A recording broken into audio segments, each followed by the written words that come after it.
74748. Join our stream, folks. Facebook, Twitter, and YouTube. Make it plain. We'll get Facebook up. We've got a very special guest joining us right now. He is the counsel to the governor of New York, Mario Cuomo. Alphonso David joins us now. Counsel David, how are you this morning, sir? Good morning. Good morning. How are you? Just fine. Welcome to Make It Plain. The governor is going to be announcing some pretty major criminal justice reforms, isn't he? Yes, he is. He is. Governor has, as you may know, taken some very aggressive steps to make sure that we address inequities in our criminal justice system. He's been working at these issues for a number of years. This year, he's proposing a number of initiatives for the legislature to pass, and I can walk through those for you quickly. Please. The first is bail reform.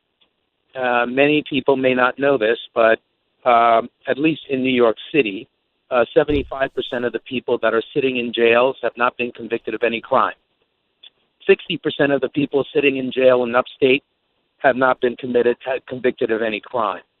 The problem with our bail system is that rather than presuming that people are innocent and releasing them until their court dates, we're holding people in prison.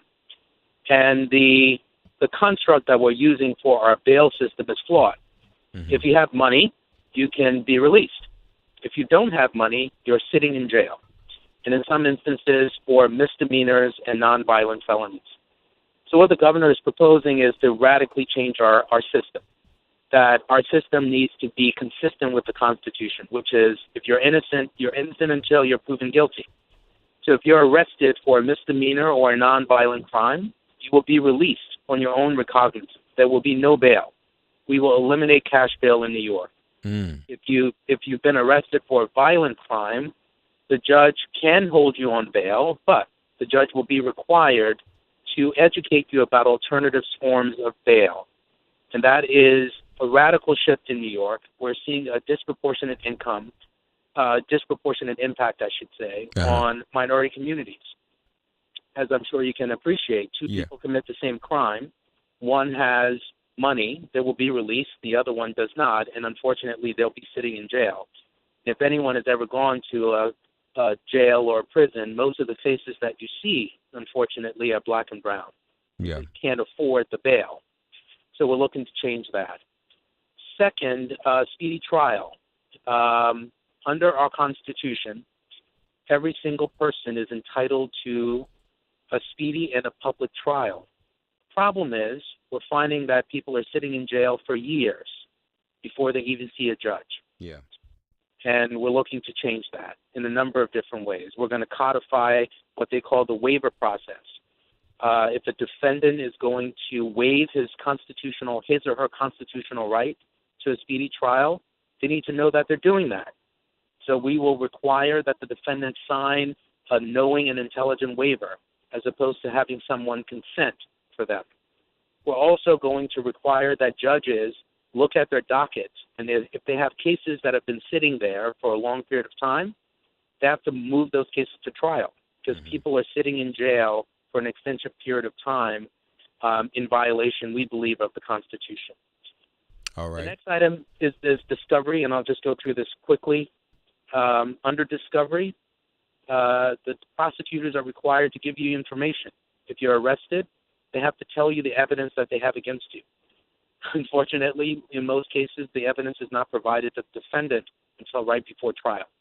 And we're looking to change that. New York is only one of 10 states that unfortunately has not modernized their discovery statute. Okay. Also, just a couple other points I'm seeing here. Banning all asset seizures. Yeah, asset forfeitures, yeah. If you are arrested for a crime or charged with a crime, in some cases the police or law enforcement can take away your property. Now, that may be appropriate in some cases if it's evidence. Right. But what we're seeing is, in some cases, people are not arrested or convicted, and their property is taken away. never returned. Mm-hmm. We had a case where an individual had to file a lawsuit to get his property back. So we would change the law to say that if you're not convicted of a crime, law enforcement is required to provide you with your property. And if you're not charged with a crime, they certainly are required to return your property back to you. I see. I see. Um, and lastly, there is the issue of improving the reentry process too. Correct? Yes, improving the reentry process. We have thousands of people are released from prison every year. Mm-hmm. And then when they're released from prison, we need to make sure that we remove barriers for them to successfully reintegrate into our neighborhoods and our communities. We need to make sure we make it easier for them to get jobs, make it easier for them to obtain housing.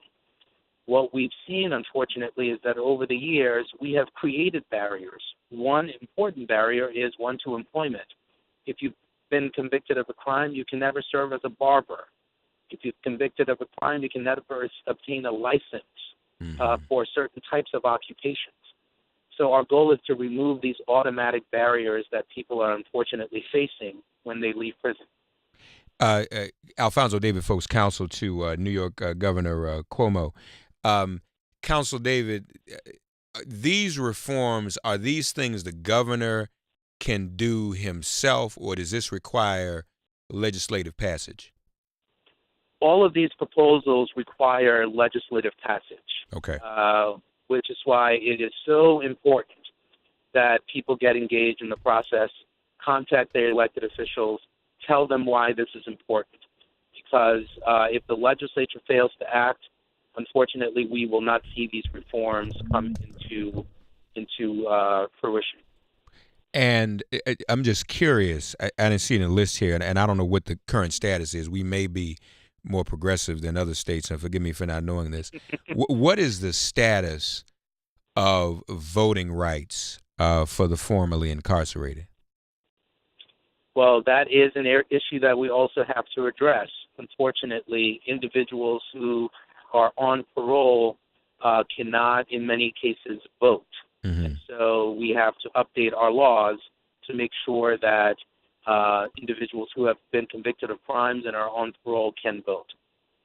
And in terms of these current reforms that you are proposing today, do we have the votes in the legislative session yet? Are we close, or are we underwater? Well, that's a good question. For the 5 proposals are outlined, I think we have more support for some versus others. I think we're seeing an increasing number of law enforcement officials that are supportive of the bail reform. Some are somewhat supportive of discovery and asset forfeiture and speedy trial reforms, but not enough. And I think that we don't want to count our chickens until we get to April 1st, which is our deadline. And we want to make sure that all of the elected officials support it. So the only way we can make sure that happens is New Yorkers contact their elected officials. It's that simple, because unfortunately, people won't understand how much this matters to communities, and specifically communities of color, until we speak up and we make our voices heard. And what's the status of Rikers? I know there's been a lot of conversation about Rikers being closed. I know people have called for that. Where are we in that process? Well, Rikers is a New York City-run jail, as you know, and it's been recognized as one of the most egregious jails in the nation. It's been known for rampant violence and horrific conditions for inmates. We have asked that Rikers be closed. I think the New York City is proposing a 10-year plan, which we have rejected. We think 10 years is way too long to wait to close Rikers. Senator Benjamin in the New York State Senate has a piece of legislation where he's asking for Rikers to be closed in 3 years or less, which we think is reasonable. But we're engaged in conversations, I think, with many elected officials to see what we can do to close Rikers. I don't think the option to keep Rikers open is not a real one, because structurally it's not appropriate. to have inmates there, and I think there have been some significant management issues. So we're pushing to see if we can close Rikers sooner than what the proposed plan is that New York City has advanced. Ladies and gentlemen, our guest has been Counsel to New York Governor Cuomo, Alphonso David, and just to recap, a number of reforms eliminating monetary bail, asset forfeiture, expanding the discovery process, speedier trials is also what's necessary. Just one question on the discovery. That's always been a thing, trying to be sure that defendants have access to everything that's going to be brought against them. This legislation would require prosecutors to do just that, correct? Just that. Exactly right. For the first time in New York State's history, prosecutors will be required to automatically turn evidence over after an arraignment. Under current law, they're under no obligation. So I could face an arrest, sit in jail until the trial before I get information or evidence that is being used against me. So we want to change that. Okay. After I'm arrested, after I go before a judge, the prosecutors will have 15 days to give me evidence, information, police reports, witness information about what is being used against me in a criminal trial. Yeah. And that is critically important because otherwise defense lawyers cannot adequately prepare a defense. Right. They cannot adequately defend their clients. Right.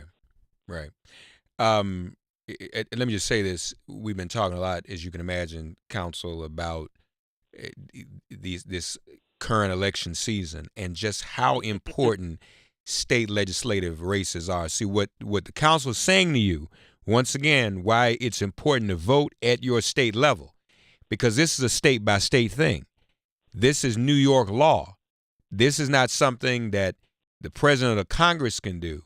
The New York legislature and the governor can bring about speedier trials, bring about an expanded discovery process, end asset forfeiture, do bail reform. So this is an example on our overall thesis, ladies and gentlemen, around the country, why voting in these state legislative races are important.